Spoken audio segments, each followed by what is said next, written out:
국내 언론에서 전하지 않는 뉴스, 지금 이 순간 폭스뉴스를 통해 확인하실 수 있습니다. But first, wimps, losers, and wannabe Trumps. That's the focus of tonight's angle. It's a porridge of pessimism, and the press is ladling it out to the MAGA masses 24/7. Special election losses show that Trump's on the ropes. He's losing his touch. Republicans are hitting the panic button. Dems may take the House and the Senate. You've seen these headlines. It's a constant drumbeat. And I'll tell you, it's meant to demoralize Republican voters and probably also meant to try to hurt their fundraising. And as usual, the Democrats, they're not offering any attractive policy alternatives, nothing to make America more prosperous, nothing to eliminate Iran's nuclear threat. Instead, it's all reactive, especially after Trump's Easter morning shock post ultimatum to Iran. I hope the White House, I doubt the president will, but please dial back the rhetoric. If your children are watching, be warned, the president did not use polite language. Quote, Tuesday will be Power Plant Day and Bridge Day, all wrapped up in one in Iran. There will be nothing like it. Open the straight. Okay, one after the other. The Democrats' media expressed their outrage. Look, I said at the time, I didn't love it either, didn't like it. But we now know the strategy behind that post. Simply put, the only way to get the attention of madmen is to sound like a madman. The Democrats' hyperventilation over this, even after President Trump announced negotiations and that, albeit fragile, ceasefire, is not what we'd expect from a political party that is extremely confident about the future. Plus, if MAGA were truly on life support, why are so many Democrats trying to be like Trump? Now, not long ago, Gavin Newsom tried to mimic Trump's style in X posts. And now this headline from the New York Times. Democrats embrace a four-letter word. Democrats embrace a four-letter word in person on social media and in campaign ads. Politicians are swearing with glee. It's usually aimed at President Trump. The widespread embrace of the F word also comes as Democrats try to rebut claims that they have fallen out of touch with everyday people. But wait a second. It seemed like yesterday that Kamala was excoriating Trump for bad language. The American people deserve so much better. The President of the United States must set a standard, not only for our nation, but understanding the standard that we as a nation must set, standards of decorum. And what you see in my opponent, a former president of the United States, really is, it demeans the office. Oh, don't you miss her? I miss her so much. Well, the hypocrisy meter is on overload tonight. Their entire movement, after all, is trained on destroying traditional culture. Remember Biden's Pride Month bacchanalia? That woman was flashing. And now they're not even pretending. It's all laid bare. From freshman Democrats like Maxine Dexter. I don't swear in public very well, but we have to Trump. To Senate weenies like Chris Murphy. A guy who clearly only cares about the economy for billionaires and doesn't give a about the economy for the rest of us. It's one embarrassing moment after another. I give you DNC chief Ken Martin. LFG, let's go. LFG. LFG, let's go. So,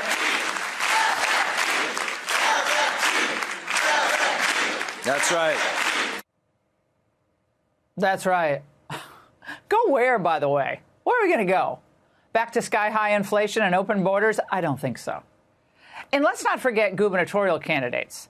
Now, say it with me 5 times. Say it 5 times fast. Portly Porter's potty mouth. Forget it. Trump. Together, we're going to kick Trump's in November. I'll stand up to Trump and his cronies just like I did in Congress, with or without my whiteboard. It said F Trump on the whiteboard. And for all their fulminations about Trump's tweet, Last November, this was Arizona's Senate Socrates, Ruben Gallego. We should all point out how insane this is. Secretary Hegseth, all these guys, you guys. You're not going to be able to scare us. And the worst is when little men try it. I have a message for ICE. To ICE, get the out of Minneapolis. Call it elfin rage, call it desperate. I just call it ineffective. Your city's still a mess, Jacob. And their language is too. Check out this chart, which nails the Democrats. It's from the New York Times. Spare us the feigned outrage over Trump's tone. We keep hearing the complaints. Trump said this, Trump said that. But of the 6 years of posts that the Times analyzed, the top language offenders are mostly Democrats, the expletives mostly leveled against Trump. Now, Donald Trump uses language as part of a leverage game, mostly. Democrats use it because they have nothing else to say. They have no positive agenda. They have no pro-growth policies, no solutions for crime except arrest and release, nothing for minorities except the DEI lie and the reparations fantasy. So with their pathetic record, what do they have to offer the middle class in the midterms or in 2028? All they have is mimicking Trump's style with swear words and social media taunts. But do the Democrats really think that's why 77 million people turned out to elect Trump in 2024? Can the party be that soft in the head? Look, the people voted for Trump because they wanted the border closed, they wanted illegals deported, and they wanted the economy improved. He's already accomplished a lot. We're going to see how things go once Iran finally settles down. Of course, there is some Trump slippage, no doubt about it. And yes, the GOP has lost special election races. But it's still early. And the president hasn't even started campaigning yet. And when he does, he's going to remind everyone where America was headed before he started trying to solve big problems. And when he does it, he won't be faking it because he's tough and he's actually real. And that's the angle. Fox News alert. The president says if we don't make a deal, it's going to be very painful for Iran. Their negotiation tactic right now, stall. They'll try to delay and drag this out because they're really masters at this. I mean, they've been at this for years, and they're excellent at it. And they'll drag it out because they want more pressure on the president not to start again because oil prices are down, markets up, people are feeling better, political pressure's off him, and the idea of going back in, you know, would be a very unpopular start, for sure. And I think he has to do exactly that, but hold to the 2-week deadline. Iran can't outgun us, so they're trying to outlast us. America's patience is running thin, and so is Iran's grace period. They promised to completely open up the strait, and all we're getting is a trickle. In 48 hours, only 10 ships have crossed, only 2 of them oil tankers. Before the war, hundreds sailed through every day. And now they want to set up a little toll booth.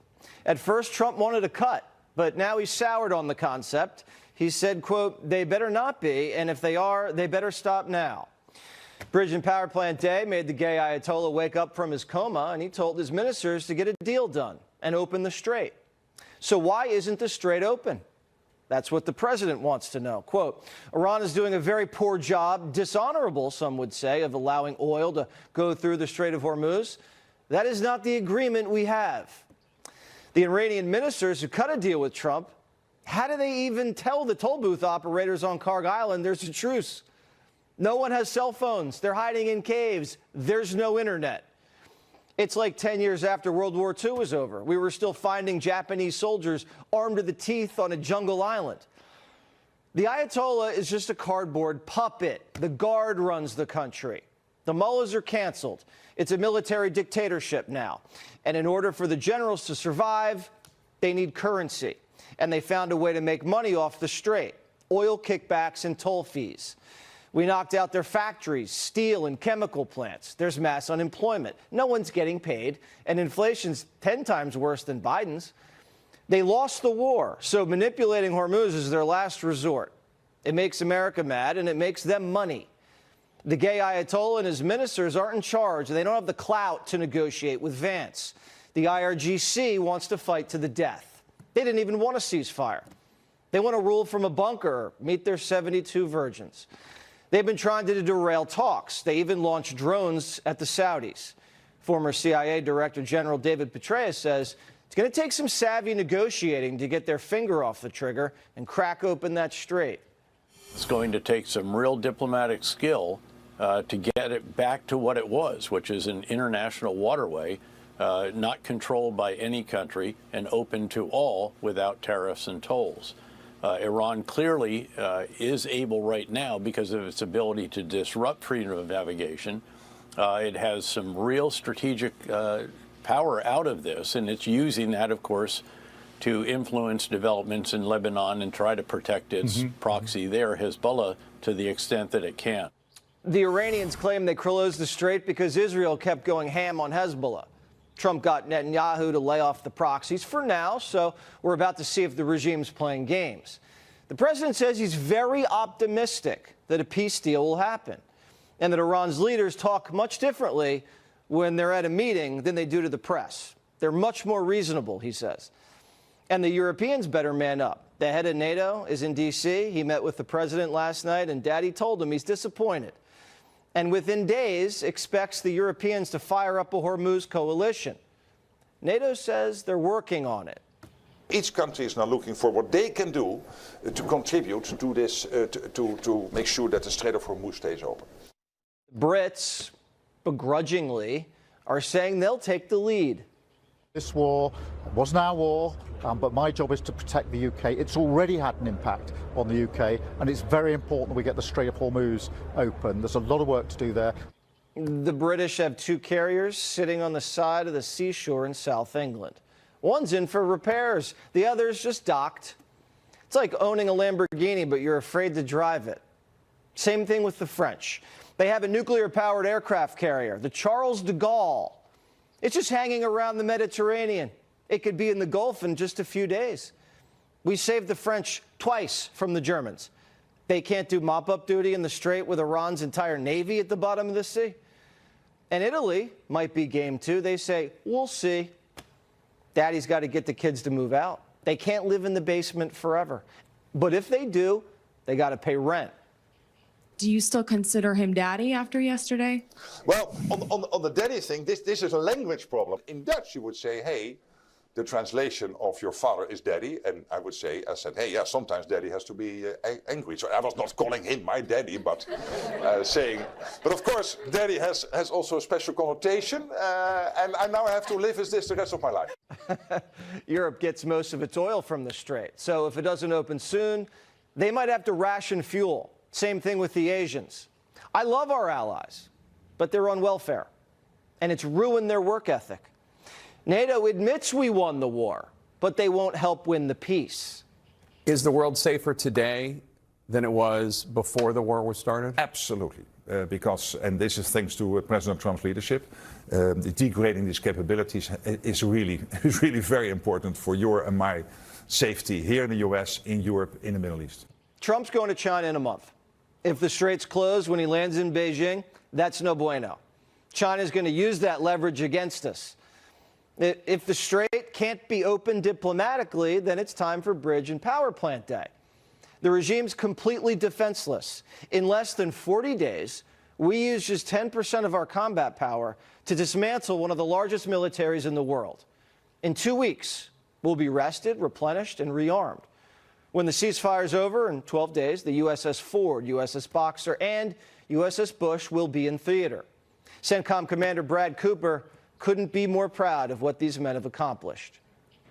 Iran has suffered a generational military defeat.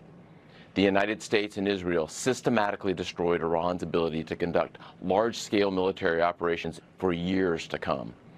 Iran's conventional military capability, built over 40 years at the cost of billions of dollars, has been eliminated. So to all our soldiers, sailors, Marines, airmen, guardians, and Coast Guardsmen operating forward, you represent the strongest, most lethal military the world has ever known.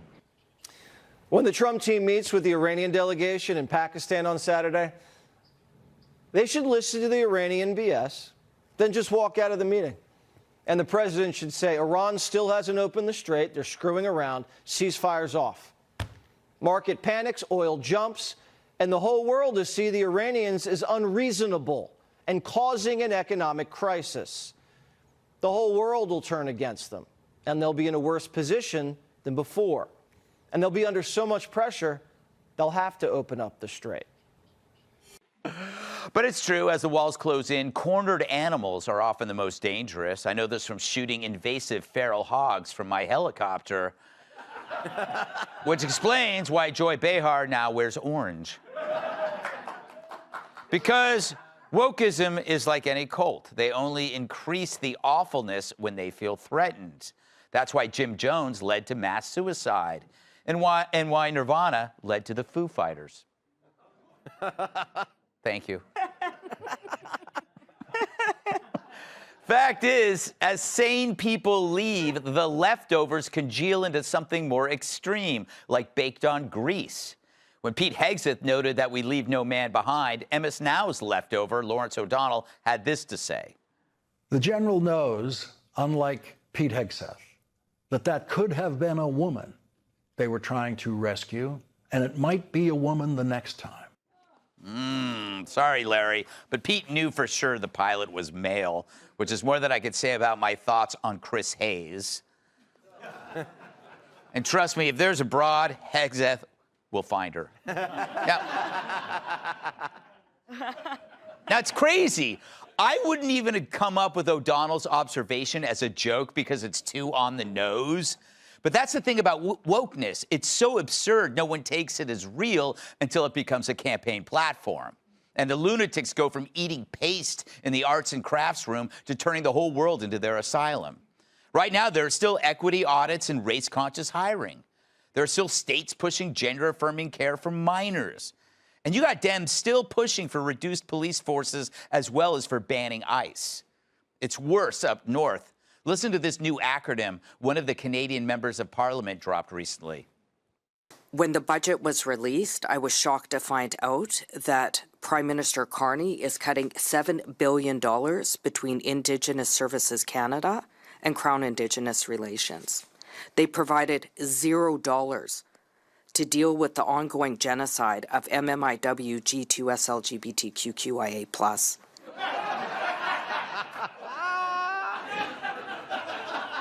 Don't laugh. She might have fallen asleep on her keyboard, woke up, and said, I can use that. But, lady, can you say that again so I can write it down? MMIW G2S LGBTQIA+. I knew that sounded familiar. Now I got to change my password to Pornhub. So why is that Canadian acronym from that creep so horrible? Because it's front-loaded with people who experience actual suffering, missing or dead girls. But then it's strapped to a train of imposters leeching off their suffering. Stolen valor, but reworked as stolen victimhood. It's far worse in schools. Listen to this Canadian professor.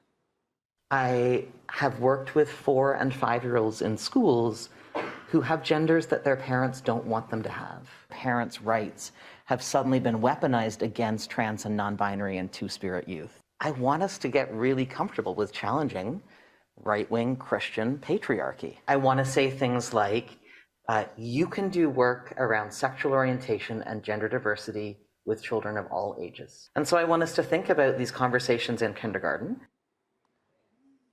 Of course you do, you sick, fat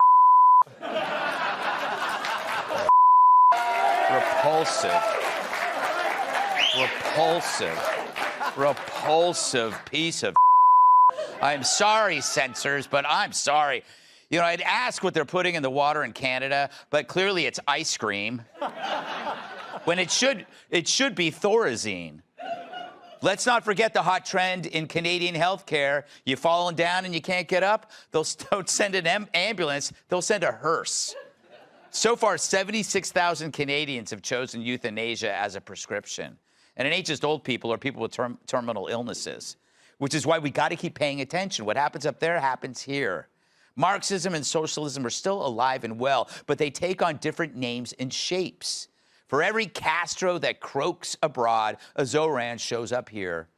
And he can't even fix my printer. This is why you can't let your issues with Trump prevent you from voting in 2026. The reason why Zoran won in New York is because 8 million people stayed home. So if you decide to do the same in 2026, you're handing power over to the people who've only gotten worse. See, woke isn't dead. It just finds a new disguise, and it slipped further into the system, which makes it a lot harder to spot. But the only thing more dangerous than a bad idea is the kind that learns how to hide. Let's welcome tonight's guest. He once got sunburned from opening the fridge. Fox News contributor Tom Shalhoub. She looks like she has the Spice Girls on her speed dial. Fox Business correspondent Madison Allworth. Unlike Liz Warren, he really does live in a tent. Host of the Loftus Party podcast, Michael Loftus. And she puts her baby to sleep by letting him watch Jesse Waters, New York Times bestselling author, podcast contributor. Tom, first I want to congratulate you on your new job as a yacht mannequin. Yes, look at that. You're a yacht mannequin. I thought it was either that or gay parking valet for a Florida golf club, right? Oh, here, Mr. Johnson, let me get your clubs for you. Stay away from me, effeminate man. Yeah, that's the #2 whitest outfit ever, right under a KKK robe. Tommy, what must we be worried about? This stuff never goes away. It never goes away, but you got to add one letter at a time. She added, she was like LGB22QQ. I mean, it's like, slow down. Yes. I'm glad Joe Biden's still not president. He couldn't even handle the LGBT. He was like, LBDG. Oh, damn it. When I saw that, I thought that might have been a quote from Joe Biden. I know. And I got a new password that has symbols and special characters in it. Mm-hmm. I think we're all over this at this point. That's why, like you said, Greg, as it shrinks, people are taking it less seriously. So people like Lawrence O'Donnell are the only ones who engage in any of this nonsense. You mentioned Zoran. Woke is only working in these small areas, like in blue cities. Mm-hmm. And he got elected. He had like 1 million votes, but there's 8 million people in the city. You don't need that many for these people to get their way. But I'm done with it. I'm completely done. I used to just put up with it, but I reject it completely now.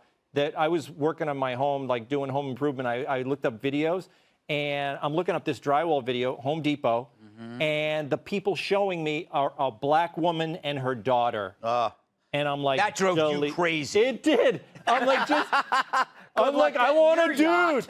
Get me a regular dude showing me drywall. This woman doesn't. There's the only person who regular regular dude. I don't need like a woman and her daughter showing me how to drywall. It's like, that. I mean.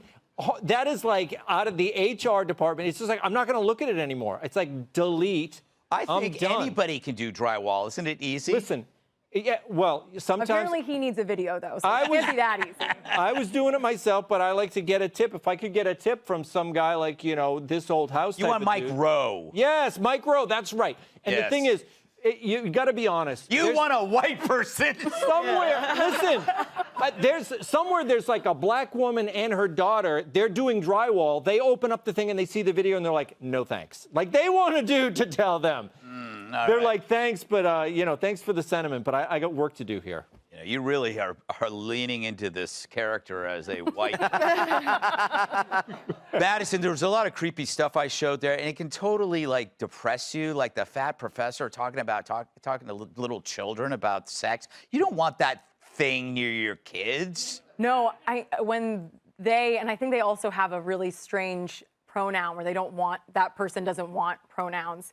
Mm-hmm. If you have a kid and you hear that this person wants to teach your kid in kindergarten, it's alarming. And you talk about why families need power and control over their children. You see stuff like this, it's like, duh, this is why. But I do think this idea of, because maybe the mainstream has come to recognize that we've gone too crazy, we need to step back. But the corners then just get crazier. And I really like what you said about the acronyms. When I heard that soundbite, I was like, I didn't know we added another Q. What am I supposed to worry about here? But like you said, the front half is about murdered women. Yes. Yeah, we should all be able to be like, we should care about that. Yes. We should care about women not being murdered. But when you add it into two Qs, a number 2 plus IA, it gets lost. So we're missing out. You can't care about everything. You have to pick the things you care about. And when it's that long, you just miss the important pieces. I think that is the real message here, Kat, that I think in that acronym, there's a group of people that are claiming somebody else's genocide. Like, there are people that are actually missing, I don't know how many, but the people in the other part of it who are just, like, confused are saying, I'm a victim of genocide, too. She actually said victims of genocide and mentioned all of that.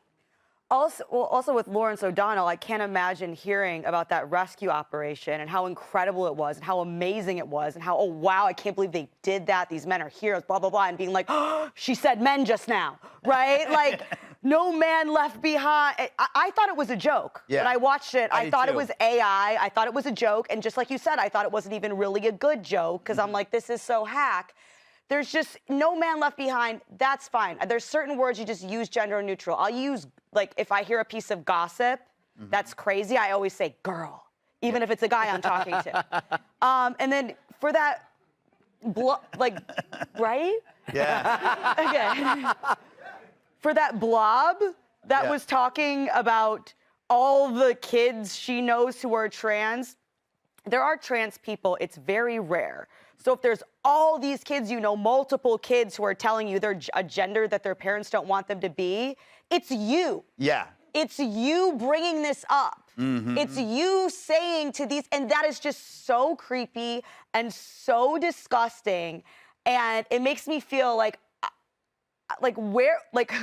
when my kid goes to school, like it's scary. Yeah, it's like, I don't want to let them out. I'm going to keep them in a cage, like I keep telling my wife, which I guess is illegal. But, you know, I want to can we show the picture of the professor again? I read that pelvic fold has its own pronoun. Look at that. I swear that pelvic fold is staring at me. It's very angry. How do you get that way? And then why would you put a tight belt above that to accentuate it? It's like you took two shapes that didn't fit and then tried to screw them together.